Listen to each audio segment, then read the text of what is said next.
Welcome back to the show. I'm Jenny McCarthy Wahlberg. I'm so excited, you guys, because you know how much I love esoteric things. And boy, I have been down a deep hole of channeling and absorbing as much as I possibly can. I mean, channeling was something that I first learned about when I went into a spiritual bookstore when I was like 23. And I was thinking to myself, who is this person talking to in this book? And it wasn't until I finished, I realized, oh, they're channeling some higher being or some like guide. That's so fascinating. And then, of course, you guys know I go on YouTube and I find certain things and then I get addicted to it. And this has been a topic I've been just so intrigued by. And Kevin Moore, he has a show called, he's got a few of them, but the Kevin Moore Show, you guys can go on YouTube.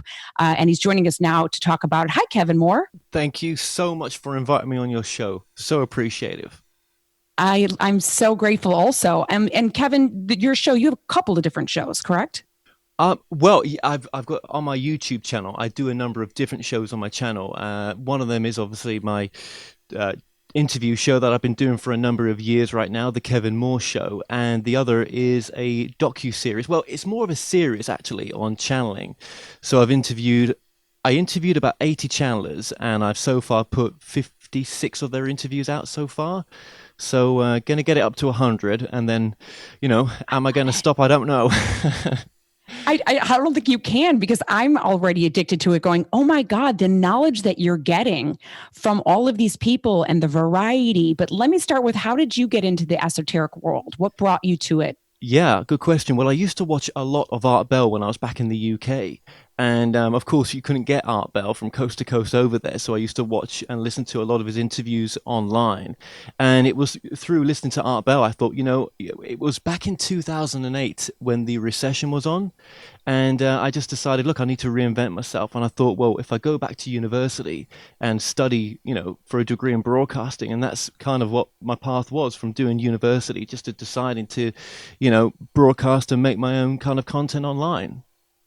Good for you. And then to dive into this esoteric, spiritual, was it a calling? Did you initially start channeling and then feel it through there? Yeah, I watched a documentary called Tuning In back many, many years ago, and I was like, that's so fascinating. And I was just moving to Amsterdam at the time, and I was like, you know what, I'll just have to put that in the back, of an idea of doing my own sort of documentary. And no, it was when I was in Amsterdam, probably pretty high, right? That I decided that, wow, wouldn't it be great just to do a documentary? And from the idea of doing the documentary led on to the idea of doing a docu-series. And but that took many years to come to fruition. Do you know what I mean? To get the funding to do it and everything else, because it was all traveling, and I've been to a lot of places right now just to film these channeling series. It is going to be a documentary one day. I'm going to make a documentary out of it, but it led to all sorts of other things that I've been doing as well. So it's not just I mean, I actually do true crime as well, right? Which is Right. completely different to the channeling stuff. And I'm actually actually filming my first true crime murder docu-series, which it's been in production for a while right now. But I'm getting closer to wrapping up filming and getting that together. That's actually a docu-series that's connected with a UFO story within the community that I've been in. So it's a murder and a story on the secret space program. Oh my God, you're combining both things that I love. I can't wait. For those people listening, what is the difference between a channeler and a medium? Are there differences? I think everything's channeling. I've just, got the domain name channeling.com. And, one of the things I'm doing on there is to show that, everything comes from our higher self. That's what I've taken from, interviewing 80 channelers. And I think that we all have the ability to go within and listen to that voice within, right? And most times we don't want to listen to it, and every time I've not listened to it, it always goes wrong, and I'm still not listening to it. Do you know what I mean? Sometimes, right?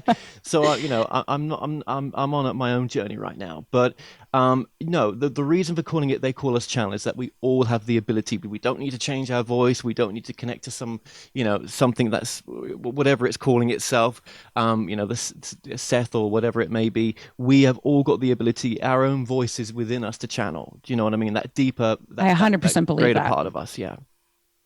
I mean, I've definitely felt it. When I was writing one of my books, I was like, I didn't write this book. It was like I plugged in and my fingers moved and all the information came out like a one big giant download. And I feel like a lot of people experienced that in just in different ways. You don't have to be a writer. Absolutely. I think, look what, when actors say that they've channeled that character, do you know what I mean? Right. Right. That word has come more into a sort of conscious nowadays. And we have to use discernment, right? That's an important part of it Totally. as well, because if we don't use discernment and just go along with what, just because it feels right, well, you know what? Is it logical? Is it empowering? I think the channelers that I like are the ones that are more like a life coach that give Yep. you your power back. Do you know what I mean? Rather than a dependency on something Totally. else. Well, I was going to say that because after watching so many of them on your channel, I would kind of do that same thing. I'd have discernment and be like, this. Some of them would just hit me like, holy shit, this feels so in alignment, like it feels right. And then some, Yeah. I'd be like, mm, I'm unsure, and that's Right. good to feel that way. When you're doing these interviews with these channels, are there moments where you're sitting there going like, I'm not really feeling as strong of a connection? Well, there's moments where I've checked them out personally, and I know more about their personal life than I do about their channeling sometimes, right? And I'm like, how can you do the things that I know you've done in your personal life, but yet you're bringing this through? And it's really difficult to separate that sometimes. But yet, you know what? Sometimes a lot of the information that comes through is helpful, but yeah, how do you discern what feels good or what's right or not? Well, I think it's, how is it developing you as a person? How is it making you, you become your better self, a greater version of yourself, in a sense? Right. There's also people that can trigger fear or like you said, trigger empowerment. And the ones that Yeah. do the empowerment, it feels good. But there's people that want to hear that fear. They feed off of that kind of Well, fear fear-based listening. sells. Fear sells. Fear porn is a great thing. Look at Alex Jones. I love the guy. I mean, in the sense of like, look at his production values and what he's done with his own production company. But I mean, how useful is that information? It's addictive, but is it helping you to become a better version of yourself? I doubt it. 100%. And in a lot of the books that I've read and the videos that I've watched on how to channel, a lot of them talk about, you've got to be careful. You can channel some darker entities. So for people like listening that are like scared to even connect to their higher self because they're afraid of attracting a demon, what do you say to that? I think we're all our own demons sometimes, right? And just in this non-channel state. But yeah, I think yes, it is like going into an alleyway and just inviting anyone just to come in sometimes, right?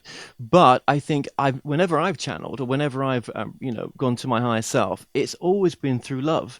I think as long as you set the intention before you do it, that all I want it to be helpful and loving, then that's all your higher self really is, and what the higher self really is, and what the soul is, and what is the nature of reality. Well, after interviewing over 80 channelers, I still don't know. I think it's such in a Pandora's box of what the nature of this is, right? That I don't think any book and any channeler that I've met really had any answers, except that there is something, but present moment is the most important place to be as well. Don't forget that. 100%. That's when they're great reminders. They might be repetitive, but they come in different packages.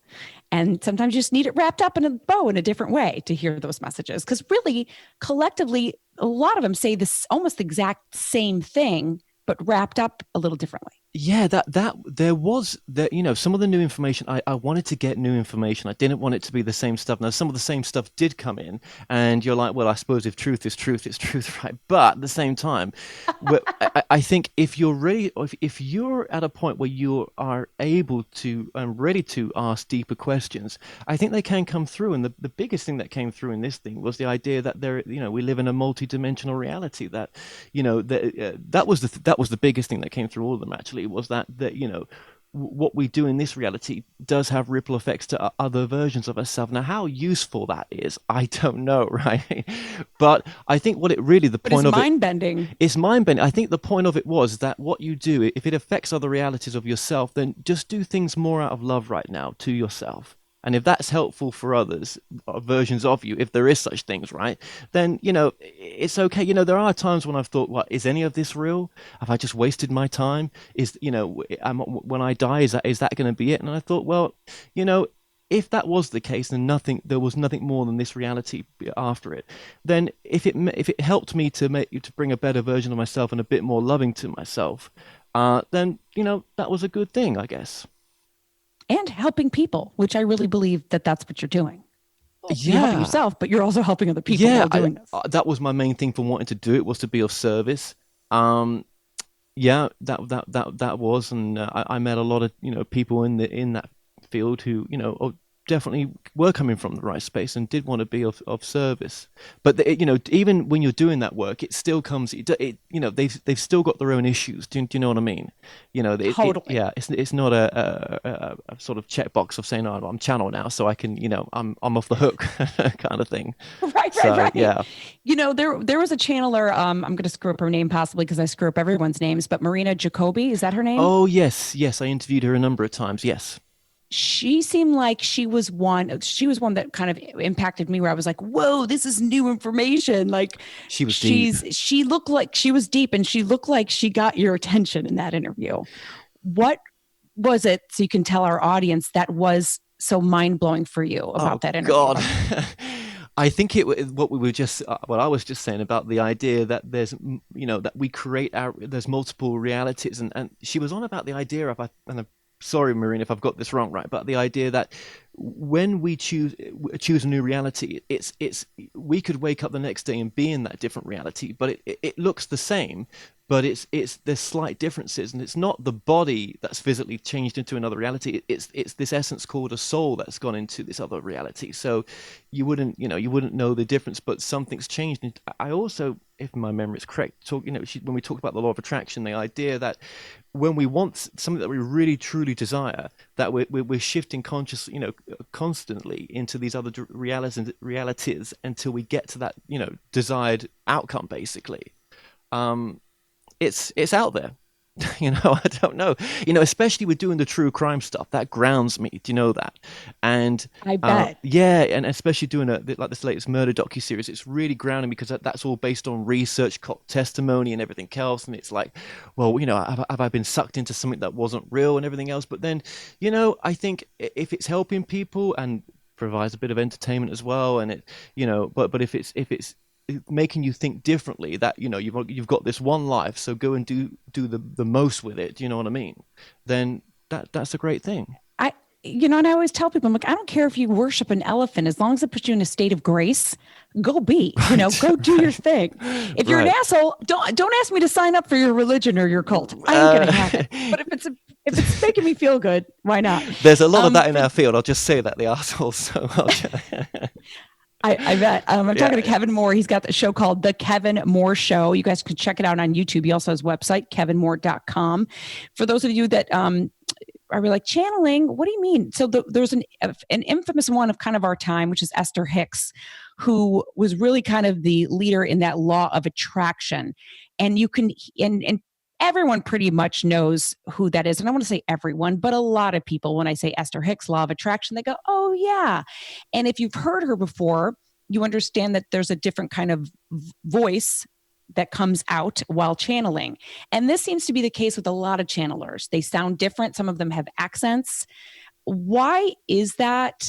Does the being have to do that so the listener can differentiate or the channeler can differentiate? Do you know what I think? It may be a bit of that, but also I think it's as well that there's a different spirit, there's a different teacher for everyone. Not every teacher is going to resonate with everyone, and maybe there's different soul groups coming that are out there, right? Maybe, and you're part of that group, or you're more in line with that group. Maybe that's why that teacher resonates with you a bit more as well.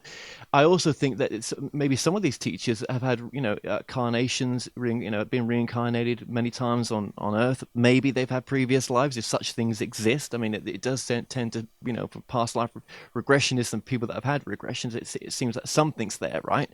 But yeah, I think there's different entities working in these groups sometimes, different, and maybe they've had different past lives as well. Maybe, I don't know, or maybe it's the actual person that's bringing the information through. Maybe it's they're tapping into they're tapping into their soul, and they're tapping into different aspects of their soul, and maybe they've had obviously had different past lives, and maybe it's none of that, right? I don't know.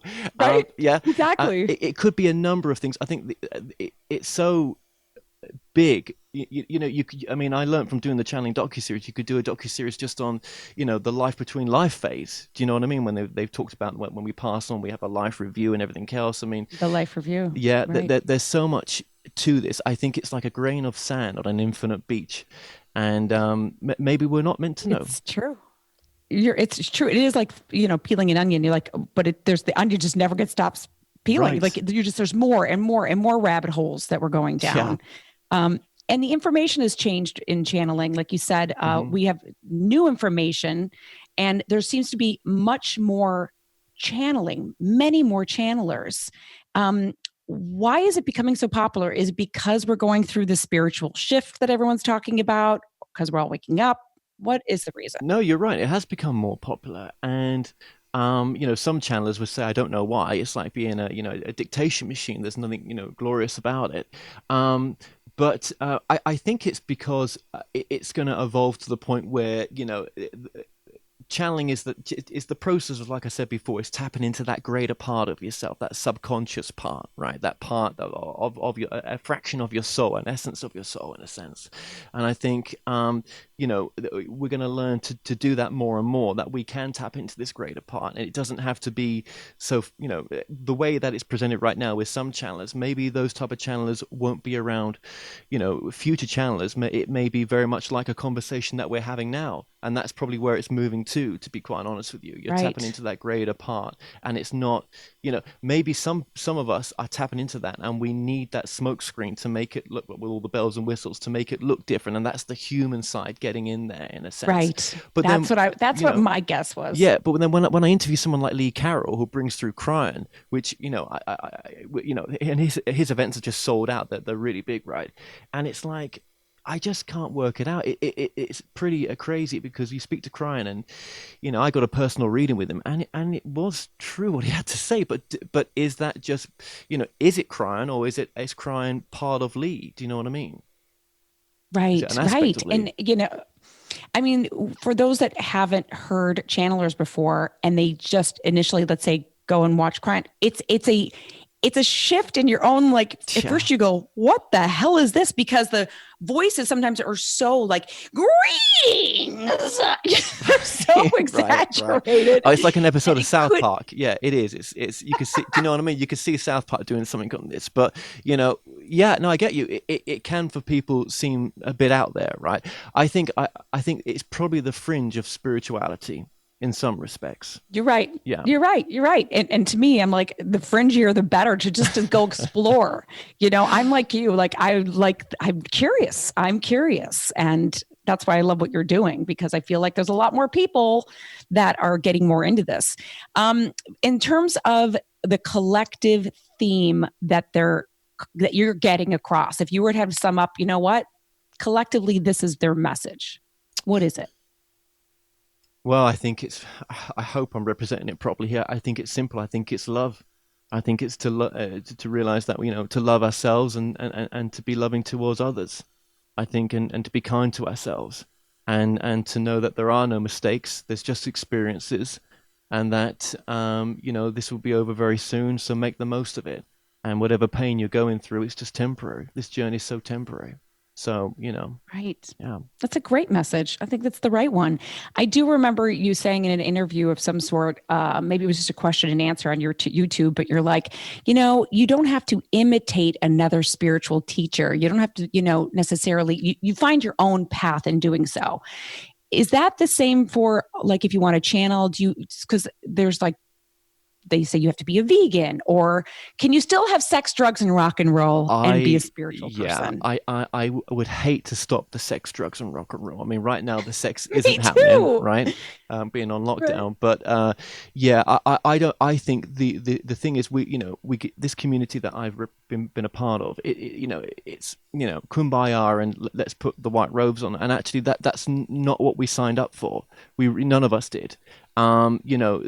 Everything is spiritual. Howard Stern, anyone, whatever show you do you know what I mean? Being in the porn industry, whatever it is, right? It's all spiritual. It's all an experience that you're having, that you follow your purpose. That's what I'll say to people, and I think, that's a bit of a trap where you think, you've got to be this certain person when you're getting into these subjects. And there's nothing furthest from the truth for myself, even though I'm always tapping myself on the shoulder and saying, are you living that way? Really? Because you do care what people think, don't you? So yeah.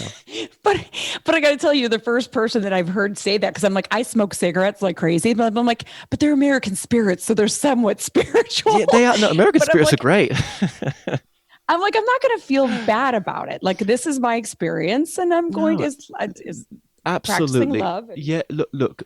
No, absolutely. You've got to, whatever you're doing, you've got to do it from the point of view that just embrace it. That this is where you are right now, and there's nothing, there might be side effects of anything that we do. Do you know what I mean? But when you're maybe one day you won't be smoking, maybe one day you'll be smoking less. It doesn't matter. Maybe you'll be doing, maybe we'll all be doing something. I mean, I smoke. Do you know what I mean? But I've cut down. Right. Quite a bit, but I know we can be so judgmental on ourselves, and I think We can. it's a difficult one. It is, and there's lots of gurus out there with different takes. Totally. And like, that's when I know my higher self is not talking to me, and it's my ego. Cause I'm like, my higher self won't make me feel like shit. It's my ego getting in there.